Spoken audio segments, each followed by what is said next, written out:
Welcome. Debs Cooper, global stressologist, here to talk to you about surviving the festive season. And this is part one. Part one, because clearly we can't talk about surviving the festive season as quickly as that in just 10-15 minutes. So, welcome. Thanks for joining me. Debs Cooper, global stressologist. Customize my dashboard. I love how it tells me these things. Got it. Yeah, no, I'm not going to do that. So let me know where you're from. If you are in New Zealand, we're in New Zealand. If you're in Australia, if you're in America, if you're in England, I would love to know where you're from. Thank you for joining me. And let me know if you're a replay or a live. I can see my dog wanting to get in here. I'm just going to ignore him. Surviving the festive season, making choices for me. So thanks for joining me. First, we are going to talk about, there's two things I'm going to cover today, and one is money, and the other is giving and receiving. And I've done the giving and receiving as one. So first, I'd actually like to talk about, before we talk about money and before we talk about giving and receiving, I'd like to talk about communication, because this is the craziest time of year that shite can happen that you are not prepared for, and it just goes crazy. So when I talk about that, I'm talking about communicate not only to yourself, because if you're not talking to yourself, and I'm not talking about crazy to yourself, I'm talking about to yourself, about what you're looking at doing, where you want to go, what are the achievements you'd like to achieve, what you don't want to achieve, all those things. This is also about communicating with others. So when I talk about communicating with others, this is such a tender time, because we've had one heck of a 2020 year. We've definitely, everybody in the world has had an interesting 2020. But if you're not communicating with others, people will often wonder what's going on in there and predict, and just think about what's going on in your mind, and they're going to start summing up what they're thinking. So when I talk about communicate, you have to be transparent. And this is about everything. School right now, we're in New Zealand, we're in term 4. So there's kids that are tender, parents that are tender, teachers that are tender. Not only that, there's the shop people that are tender. There's everything going on, and it's tender. So communicate, be transparent with others and yourself. When I talk about transparent, don't hide. Don't hide who you are. If you'd like to say something, say it. Of course, there's a way how to say it. But if you're better to not hide with what's going on, because when you let things boil up, it's like a kettle or a jug or stovetop, what's on the stovetop bubbling, and it's going to overflow, and it's going to come out not necessarily the way you would like it. So don't hide with what's going on, and be open, transparent. Just be honest to a degree. And when I say to a degree, what you feel's right. It's also important not only for you to communicate to them, but also to listen to them communicate to you. So when you are listening to yourself, ensure that you have time and you listen to the others. And when I say listen to others, you don't have to agree with them. You definitely don't have to agree, but just listen to their side of everything that's going on for them, because you don't know what's going on in their world. So listen to others, and this is one that I've been told many times, is don't bulldoze them. Don't bulldoze them with your ideas. This is how it's going to be, ding, ding, ding, ding, ding. There's a two-way communication street going on here. So don't bulldoze them. What do they say? It's like a bull, B-U-L-L, in a china shop. So listen to what they say, take it in, choose what you'd like, have an open communication, be transparent, don't hide, and be open. And the last thing about communicating is be patient with everyone. Be patient with what is going on around. Be patient with them. If they're not going to make your time frame, be patient with that. Have a real good look and see if it's really that important. But be patient, be gentle, be kind, be nice, all those things as much as you can. Okay? So now, let me get into surviving the festive season, because that's clearly just a warm-up. So we have money and we have giving and receiving. So money, money, money. Oh my God, this is where you blow right out of everything. So I'm sure you've heard it before. I'm sure you've heard it from me. I'm sure you heard it from everyone. I don't know how you want to label it, but please, one, make a budget.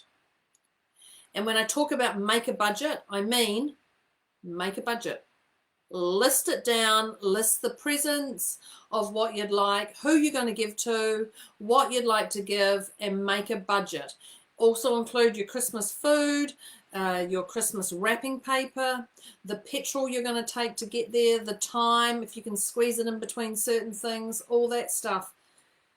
But the other thing is, once you've made that budget, is do your research on what's the best option out there.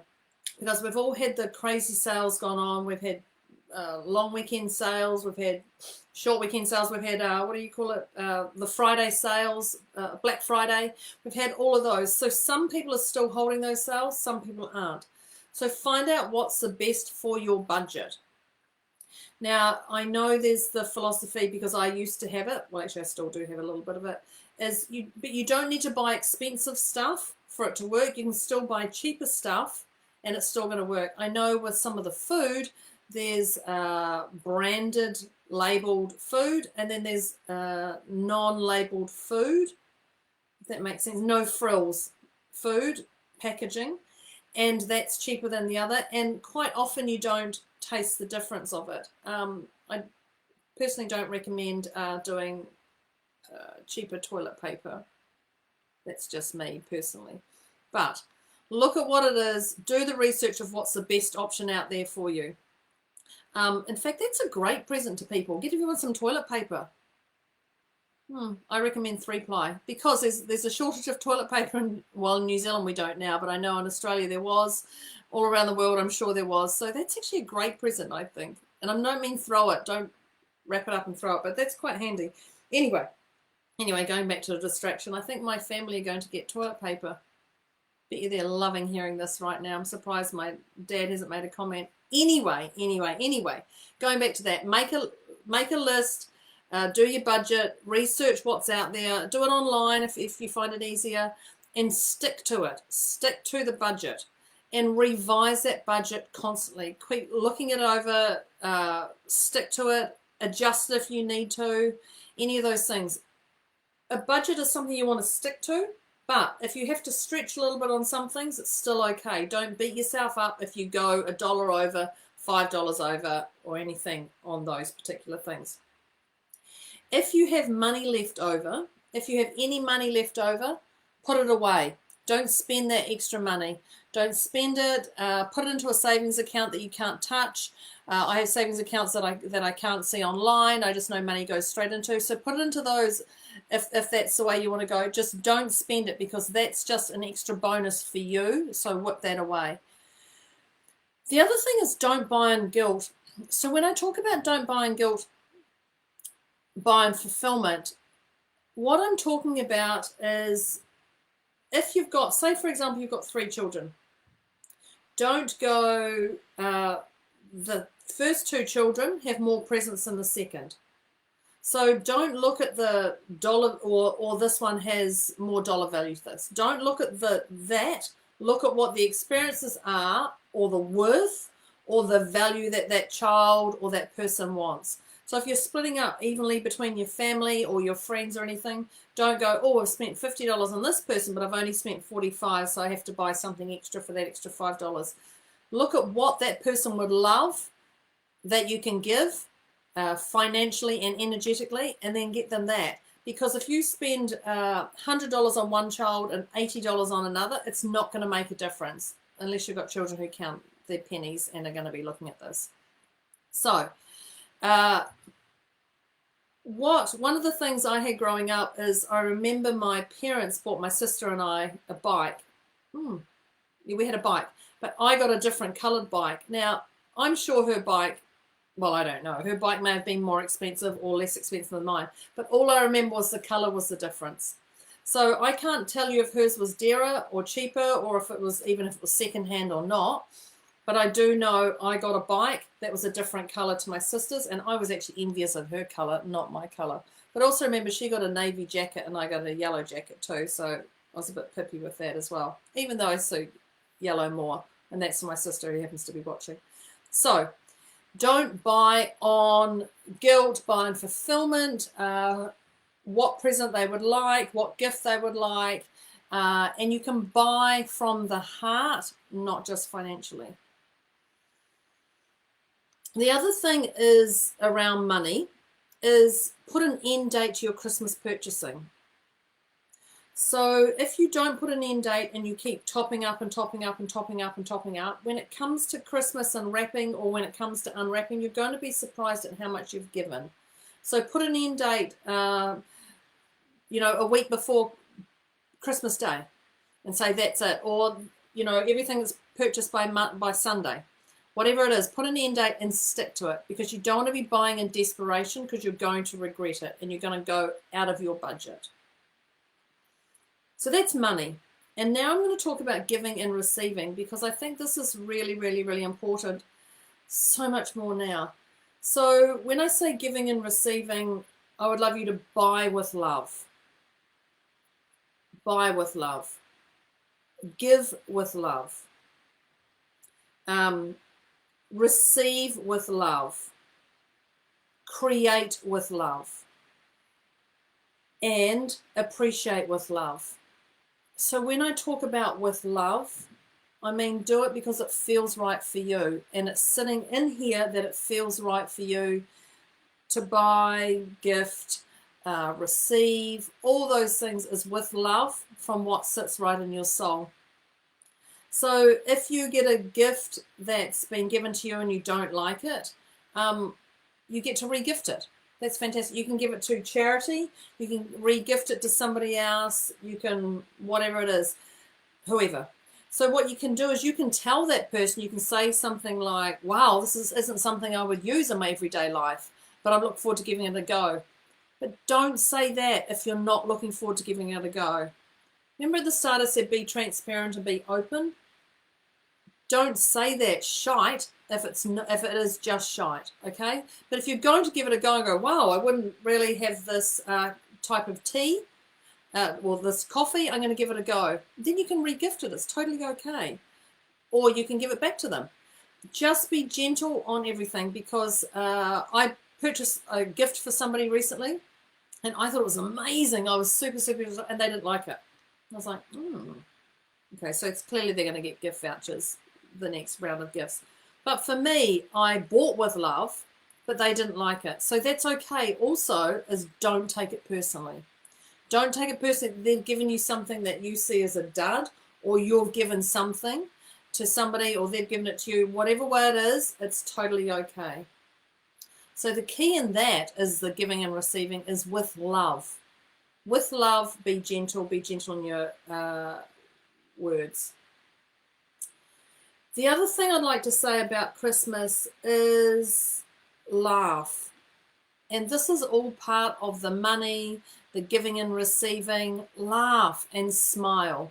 So when you're handing over the money, smile that you're handing it over and you're paying for something. When you give the gift, smile. When you give the gift, laugh about it, like, oh, I found this amazing thing for you. You know, I trust you're going to enjoy it. I had so much fun buying it. I had so much fun creating this for you, whatever it is.